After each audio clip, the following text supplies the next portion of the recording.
Okay. అమ్మ అసలు ఈ కృష్ణాష్టమి పుట్టపర్తిలో ఎలా సెలబ్రేట్ చేస్తారు? ఏంటి కొంచెం వివరిస్తారా? కృష్ణుడి రాముడు కృష్ణుడు గురించి అనగానే సత్సాయి డివోటీస్కి నమ్మకం ఏంటంటేనమ్మా, సాయి కృష్ణ సాయి రామ అని స్వామిలోనే కృష్ణుడిని రాముని చూసుకుంటారు డివోటీస్ ఓకే. అందరూ కూడా. హ్మ్. ఎందుకంటే ఒక గురువుగా ఇప్పుడు ఉండి అవతారం తీసుకుని వచ్చిన వాళ్ళని చాలా అవతారాలు మళ్ళీ మళ్ళీ మళ్ళీ మళ్ళీ వస్తూ ఉంటాయని మనం నమ్ముతాం కాబట్టి, అప్పుడు సాయి కృష్ణుడిగా ఉన్న భగవంతుడు ఇప్పుడు మనకి సత్సాయి బాబా వారిలాగా వచ్చారు అని వాళ్ళ ఫీలింగ్ అనమాట. సో ఆయన కూడా కృష్ణుడి భజనలు అవన్నీ కూడా చాలా అద్భుతంగా ఆ రోజు పాడతారు. గోకులం అని ఉంది పుట్టపర్తిలో. హ్మ్. అక్కడ గోశాలలాగా గోవులు చాలా గోవులు ఉంటాయి. అలాగే సాయి గీత అని ఒక ఏనుగు స్వామితో చాలా ఏళ్ళు ఉండి తర్వాత స్వామి ఉండంగానే వెళ్ళిపోయింది. ఓకే. చాలా వీళ్ళకి అవినాభావ సంబంధం జంతువులన్నిటికి కూడా.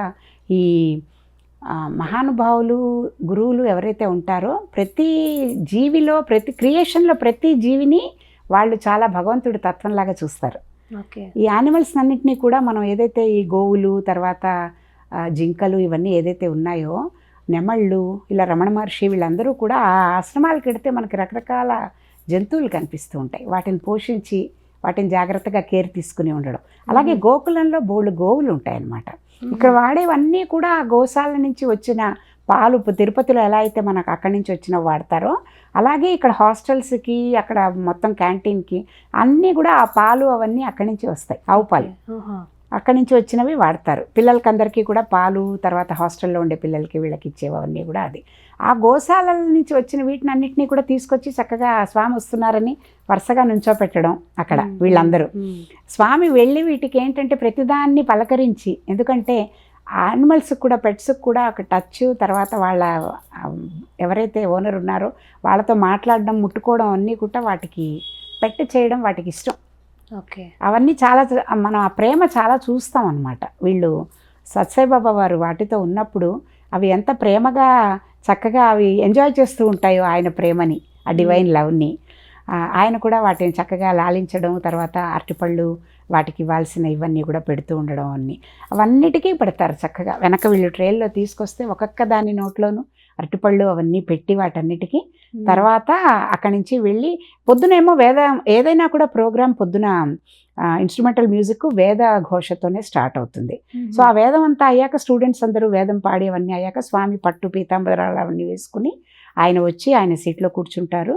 తర్వాత భజన్స్ అవన్నీ కూడా కృష్ణుడి భజనలు అవన్నీ అవుతూ ఉండగా ఈ గోశాల నుంచి వచ్చిన వీటికి ఈయన ఇవి పెట్టడం, అరటిపళ్ళు అవన్నీ పెడతారు.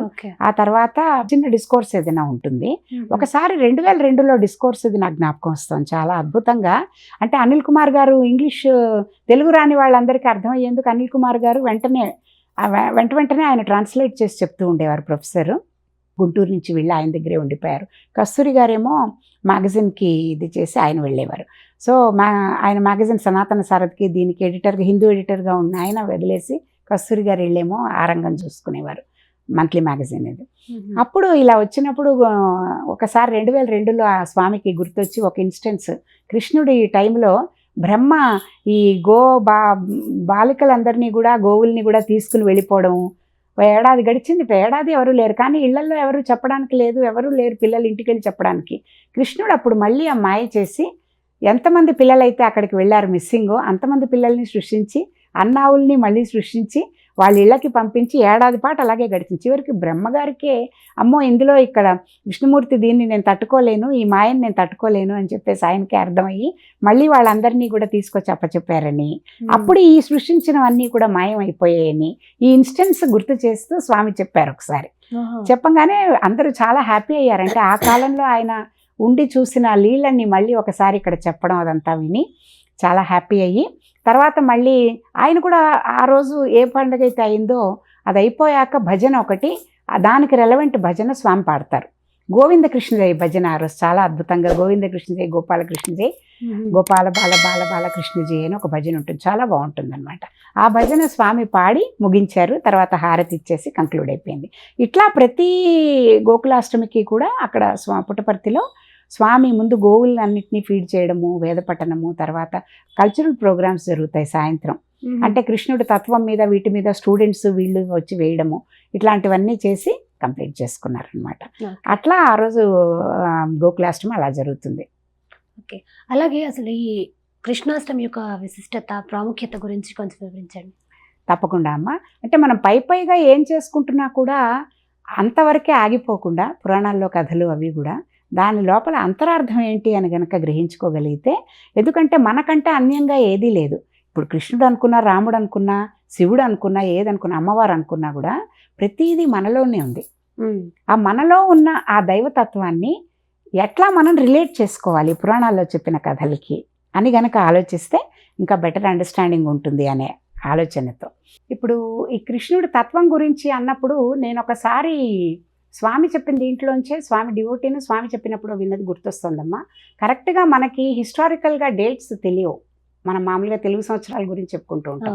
అందుకని కరెక్ట్ ఇది చెప్పడం కోసం నేను రికార్డ్ చేసుకున్నది, రాసుకున్నది నేను ఒకసారి చూసి చెప్తాను. ఇది ఏ సంవత్సరం కృష్ణ జననం అయింది అని అన్నారు అని అంటే 3228 BC అట సంవత్సరం. ఇప్పుడు ఇది 2024, 2024లో ఉన్నాం మనం. AD 3228 BC. అయితే 20th జూలై క్యాలెండర్ ప్రకారం చూస్తే డేట్. కానీ తెలుగు క్యాలెండర్లు ఫాలో అయ్యేవాళ్ళం కాబట్టి ఆ సంవత్సరం పేరు శ్రీముఖ సంవత్సరంట. శ్రావణ మాసం, బహుళ పక్షం, అష్టమి తిథి, రోహిణీ నక్షత్రం. ఇవన్నీ మనకు మామూలుగా రోహిణి నక్షత్రం, అష్టమి ఇవన్నీ తెలుసు. అర్ధరాత్రి 3 గంటలకి పుట్టారట. అర్ధరాత్రి 3 గంటలకి అంటే తెల్లవారితే నవమి అనగా అన్నమాట, అష్టమి రాత్రి. అయితే ఆ రోజు ఏం చెప్తారు, ఆ డేట్ నోట్ చేసుకున్నాక అంటే ఆ రోజుతో ఆ ముందు దీనిది అయిపోయా, కృష్ణుడు పుట్టే ముందు రోజు త్రేతాయుగం ఎండ్ అయిపోయింది. కృష్ణుడు శరీరాన్ని వదిలేసే రోజు. మొన్నాడి నుంచి కలియుగం ప్రారంభమైంది. ఉగాది అని చేసుకునేవాళ్ళు ఆ రోజు. యుగానికి మొదలు కలియుగం స్టార్ట్ కాబట్టి ఉగాది అని చేసుకునేవారు అని చరిత్ర చెప్తుంది మనకి. ఆ రోజు ముందు ఉగాది అప్పుడు ఉండేదన్నమాట. తర్వాత రకరకాల మార్పులు మారి ఇప్పుడు మనకు వసంత ఋతువులో చేసుకుంటున్నాం. అప్పుడు ఉగాది కలియుగం ప్రారంభంలో అయినప్పుడు ఉగాది చేసేవాళ్ళట. అయితే గర్గ మహర్షి ఆయన పుట్టినప్పుడు ఆయనకి పేరు పెట్టారని చెప్పేసి మనందరికీ తెలుసు. కృష్ణ అని పేరు పెట్టారు ఆయన్ని అని. అంటే ఆకర్షించేవాడు నలుపు వర్ణం కాబట్టి, నలుపు వర్ణంలో ఉన్నారు కాబట్టి కృష్ణ అని పేరు పెట్టారు అని. కానీ ఆధ్యాత్మికంగా చూస్తే స్వామి ఏం చెప్తారంటే దీంట్లోపల 3 అర్థాలు చెప్తారు మనకి కృష్ణ శబ్దానికి. అంటే ఆధ్యాత్మికంగా మనం తెలుసుకోవాల్సింది లోతుల్లోకి వెళ్ళి తెలుసుకోవాలనే ఆలోచనతో ఈ 3 అర్థాలు ఏంటంటే కృష్యతి ఇతి కృష్ణ అని ఒకటి, కర్షతి ఇతి కృష్ణ అని ఒకటి, కృష్యతి ఇతి కృష్ణ అని ఒకటి చెప్పారు. అంటే కృష్యతి అంటే ఏంటి, దున్నేవాడు, కృషి దున్నేవాడు అని. అంటే దేన్ని దున్నుతాట కృష్ణుడు అంటే మన హృదయాన్ని దున్ని. అంటే ఇందాక కూడా మనం వరలక్ష్మి గురించి చెప్పుకున్నప్పుడు కూడా విష్ణుమూర్తి స్థానం అంటే హృదయ స్థానం అని చెప్పుకున్నాం. భగవంతుడు ఉండేది మనకి ఎప్పుడు హృదయంలో. ఆ హృదయంలో ఉండే మనకి భగవంతుడు ఉండి కృష్ణుడు మన హృదయాన్ని సారవంతంగా దున్నుతూ ఉంటాడు అని అర్థం. అదొక అర్థం మొదటి దీంట్లో వచ్చేది. తర్వాత దాని గురించి చెప్పేటప్పుడు ఏమైనా హృదయ క్షేత్రాన్ని దున్ని చెడ్డ లక్షణాలు మనలో ఏమైతే ఉన్నాయో ఆ చెడ్డ లక్షణాలన్నింటినీ కూడా తీసి పడేసే వ్యక్తి ఎవరు అంటే భగవంతుడు, కృష్ణుడు అని చెప్పారు. అది ఆ అర్థాన్ని ఇస్తోంది. అంటే తర్వాత సరే అవి తీసేశారు. హృదయాన్ని దేంతో ప్యూరిఫై చేయాలి, ప్రేమ అనే జలంతో ప్యూరిఫై చేసుకోమన్నారు. కృష్ణుడు వచ్చి మన హృదయంలో ప్రేమ అనే జలాన్ని నింపి హృదయాన్ని సారవంతం చేశారట. అంటే ఏదైనా మనం ఫర్టైల్ ల్యాండ్ ఉంటేనే కదా మనం ఏమైనా వేస్తే సాగు చేయడానికి పనికొస్తుంది. హృదయ క్షేత్రాన్ని సాగు చేయాలంటే ముందు ఆ ప్రేమ అనే జలం వేసి నింపారట. తర్వాత సాధన అనే విత్తనం వేసి దాని ద్వారా మళ్ళీ ఆ సాగు చేసుకోండి ఇవన్నీ అని. పాత డివోటీస్ చాలామంది పాడేటప్పుడు పాటలు అవన్నీ కూడా సుందరం బ్యాచ్ చెన్నైలో వాళ్ళు అన్నమాట. ఎంత అద్భుతమైన గానాలు చేశారంటే సత్సాయి బాబా వారి మీద. అందులో హృదయ సీమను సాగు చేయండి, ఈ విత్తులన్నీ ఇవన్నీ ఉంటాయి అందులో. ఈ మాటలన్నీ 4-5 చరణాల పాటలు అన్నమాట. ఎంత అద్భుతంగా వేశారు అంటే మనం హృదయంలో గనక భగవంతుడిని ప్రతిష్ఠ చేసుకుంటే మనం చేసే ఏ సాధనైనా మన జీవితం ఎంత బాగుంటుంది అని అర్థం వచ్చేటట్టు భక్తులు రాసుకున్నారు. అందులో మొదటిది.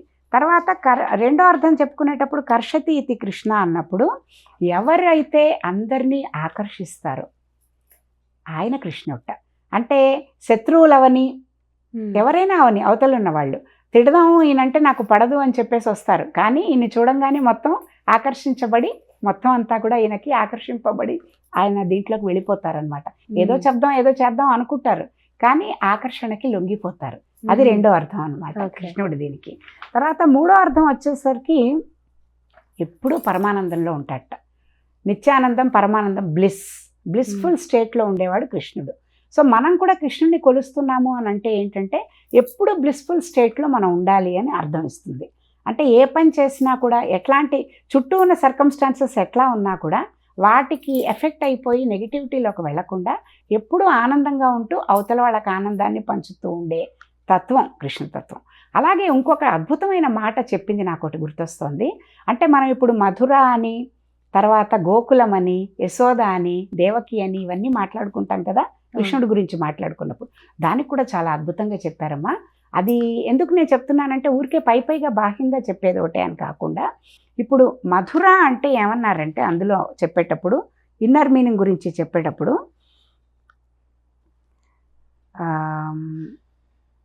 బొడ్డు దగ్గర ఉన్న స్థానంట, అది మధురట. ప్రతి వాళ్ళకి ఉందిగా. అవును. సో మన కృష్ణ స్థానం ఎక్కడ? హృదయంలో భగవంతుడు ఉన్నాడు, బొడ్డు దగ్గర ఉన్నది మధురట.